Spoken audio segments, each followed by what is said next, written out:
கடனை வலுக்கட்டாயமாக வசூலித்தால் 3 ஆண்டுகள் வரை சிறை தண்டனை விதிக்கும் வகையில் சட்டத்திருத்தம் கொண்டு வருவதற்கான மசோதா பேரவையில் தாக்கல் செய்யப்பட்டது. துணை முதலமைச்சர் உதயநிதி ஸ்டாலின் தமிழக சட்டசபையில் இன்று கடன் கொடுக்கும் நிறுவனங்கள் கட்டாய வசூலில் ஈடுபட்டு பொதுமக்களை துன்புறுத்துவதிலிருந்து பாதுகாக்கும் வகையில் சட்ட முன் வடிவு ஒன்றை தாக்கல் செய்தார். அதில் கூறியிருப்பதாவது, தமிழ்நாடு பணக்கடன் வழங்குபவர்கள் சட்டத்தில் திருத்தம் கொண்டு வருவதற்கான சட்ட முன்வடிவு பேரவையில் தாக்கல் செய்யப்பட்டது.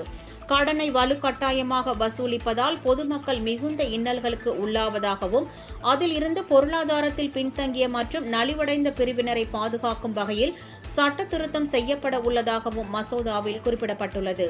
கடன் பெற்றவரிடமோ அல்லது அவரது குடும்பத்தினரிடமோ வலுக்கட்டாயமாக பணம் வசூலிக்கும் நடவடிக்கையில் ஈடுபட்டால் 3 ஆண்டுகள் வரை சிறை தண்டனை அல்லது 5 லட்சம் ரூபாய் அபராதம் அல்லது இரண்டும் விதிக்கப்படும் வகையில் சட்டத்தில் திருத்தம் செய்யப்பட உள்ளது என்றும் தெரிவிக்கப்பட்டுள்ளது.